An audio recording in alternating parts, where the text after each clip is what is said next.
आज मला अतिशय पवित्र असा ग्रंथ इथं आयोजकांनी दिला माननीय अध्यक्षांच्या हस्ते. तर तो बाबासाहेबांनी का लिहिला? बाबासाहेबांनी विचार केला की मी माझ्या लोकांना बौद्ध धर्माची दीक्षा देतोय किंवा देईन, धर्मांतर करणार आहे आम्ही, पण बायबल सारखं धर्मप्रचाराचं साधन हे लोकांच्या हातात असलं पाहिजे. बौद्ध धर्माचं धर्मग्रंथ म्हणून त्रिपिटक आहेत,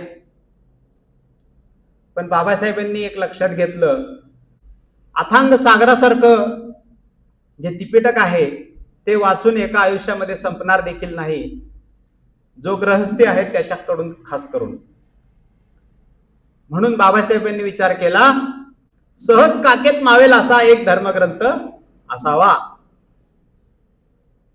आपल्याला लक्षात येतं, आपण Buddha and his Dhamma direct वाचायला चालू करतो. हा, सिद्धार्थ जन्मले आणि महापरिनिर्वाणापर्यंत ते आपण एक कथा म्हणून वाचतो.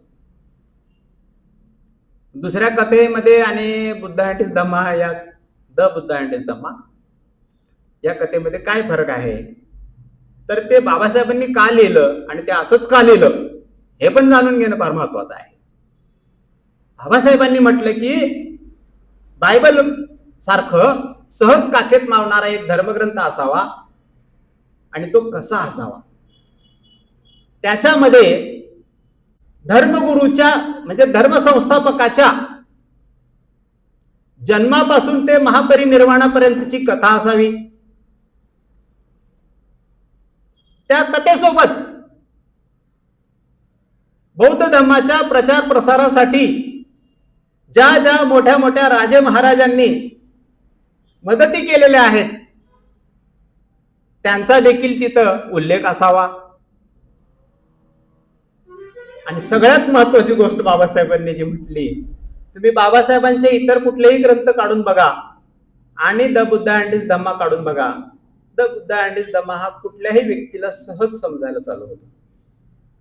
आणि तोच तुम्ही प्रॉब्लेम ऑफ प्रोपेज वाचा, रिव्हॉल्युशन अँड काउंटर रिव्हॉल्युशन वाचा, रिडल्स इन हिंदुइझम वाचा, हिंदू कोड बिलाची डिस्कशन्स वाचा, समजायला मुंग्या येतात डोक्याला. कारण लोक बाबासाहेबांनी विचारत होते की तुमचे लोक अजून मराठी शिकत नाहीत वाचायला, तुम्ही इंग्लिश मध्ये का लिहून ठेवलं? ते म्हणले मी या लोकांसाठी ना लिहित आहे. हे विषमता दिष्टित समाज जो आहे इथला, त्याची लक्तर मी इंटरनॅशनल पातळीवरती मांडणार आहे, आणि ते जगाच्या पटलावरती मांडायचा जर मार्ग असेल तर तो इंग्लिश भाषा आहे. आणि त्यामुळं बाबासाहेबांनी हे सगळं जे लिटरेचर लिहिलेलं आहे ते इंग्लिशमध्ये लिहिलेलं आहे. पण बुद्ध अँड हिज धम्मा हा बाबासाहेबांनी लिहित असताना त्यांनी इंग्लिशमध्येच लिहिलेला आहे, पण तो इंग्लिश वाचताना सुद्धा तो सहज समजतो. तिसरा मुद्दा आहे की तो सहज आणि सोप्या भाषेत सर्वसाधारण व्यक्तीला समजण्याजोगा असावा.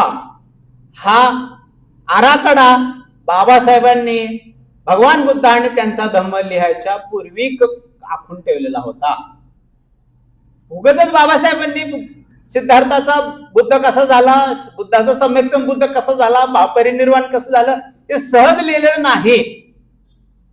हे उगाचच लिहायचं म्हणून लिहिलेलं नाही. हे बाबासाहेबांनी अगोदर धर्मग्रंथ असलाच कसा पाहिजे ह्याच्यावरती अगोदर लिखाण केलं, याच्यावरती अगोदर लोकांना सांगितलं, आणि मग द बुद्ध अँड हिज धम्मा आपल्यासाठी दिलेला आहे. बाबासाहेबांनी परिचय दिलेला आहे. बुद्धाच्या विरोधकांनी जो बुद्धाच्या विचाराचा अपप्रचार केलेला आहे, त्या अपप्रचाराची उजळणी इथं बाबासाहेबांनी घेतलेली आहे. आणि हे प्रश्न तुम्हाला परिचयामध्ये सांगितलेले आहेत. 4 मुद्दे बाबासाहेबांनी परिचयामध्ये दिलेले आहेत की बुद्धाने परिवृज्जा किंवा ज्याला संन्यास म्हणतो आपण, तो घेण्याचं कारण काय आहे. तर आपण इंग्लिशमध्ये वाचतो, मुलांना धडे आहेत, आपण फार आनंदी होतो की बुद्धाचं लिटरेचर मुलांच्या शाळेतल्या अभ्यासक्रमामध्ये सुद्धा आहे. अरे पण ते चुकीचं पण दिलेलं आहे. ते बुद्ध लोकांनी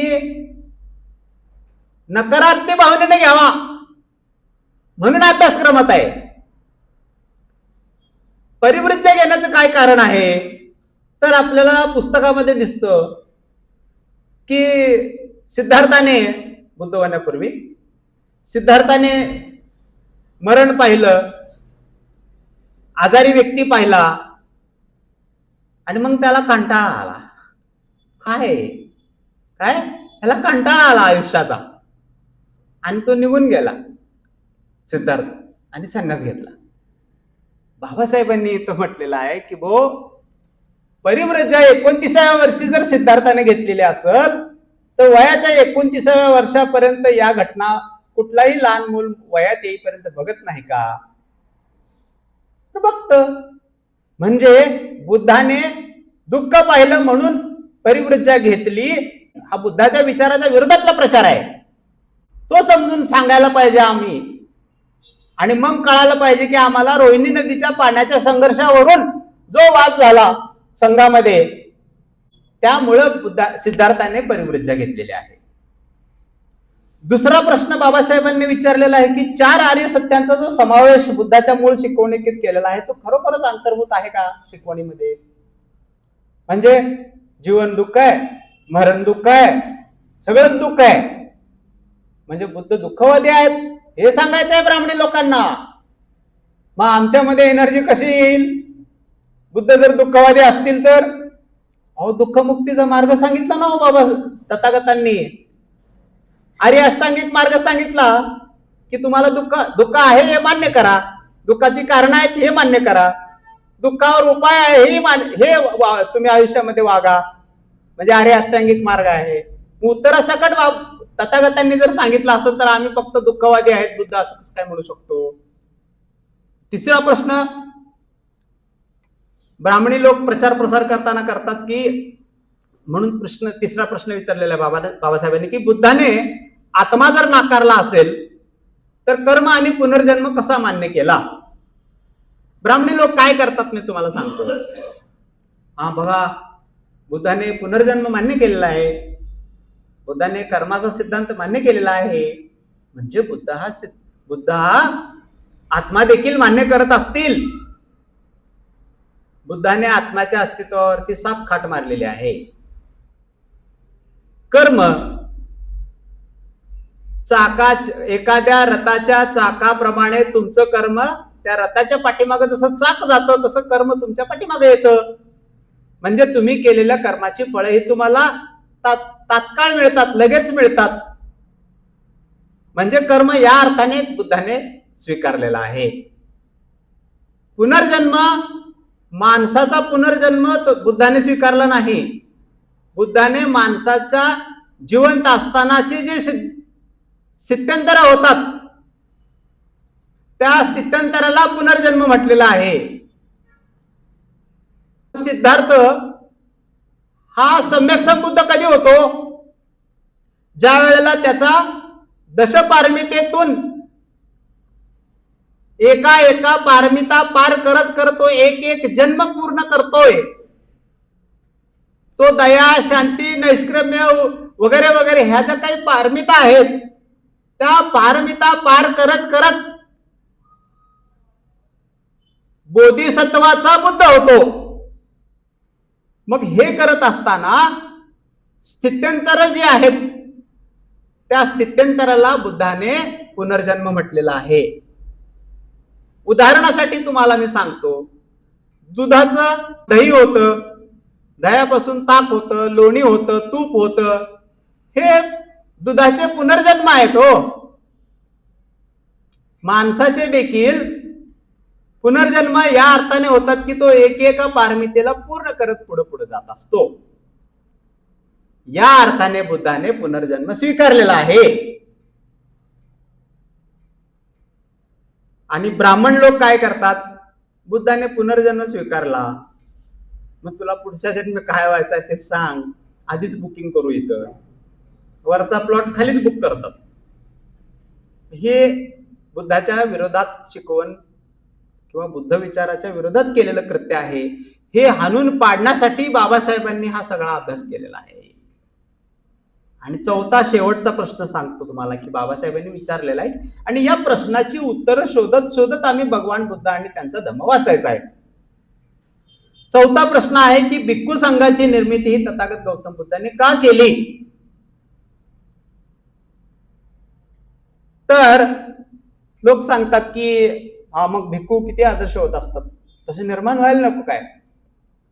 एक परिपूर्ण निर्माण झालेला एक परिपूर्ण पुरुष पाहिजे समाजाला प्रचार प्रसार करण्यासाठी. तो केवळ परिपूर्ण पुरुष निर्माण करण्या हेतू तथागत गौतम बुद्धांनी भिक्खू संघाची निर्मिती केलेली नाही. तर तो भिक्खू जो आहे तो परिपूर्ण तर झालाच पाहिजे, त्याच्याही पलीकडे जाऊन तो समाजामध्ये जाऊन समाजाचा मित्र, समाजाचा एक मार्गदर्शक या पद्धतीनं तो समाजामध्ये वावरण्यासाठी भिक्खू संघाची निर्मिती तथागत गौतम बुद्धांनी केलेली होती. तर या गोष्टींचा विचार करत करत ज्या वेळेला आपण भगवान बुद्ध आणि त्यांचा धम्म वाचू त्यावेळेला बाबासाहेबांनी जी काही केलेली धम्मक्रांती आहे ती समजून घेण्यास पात्र होऊ.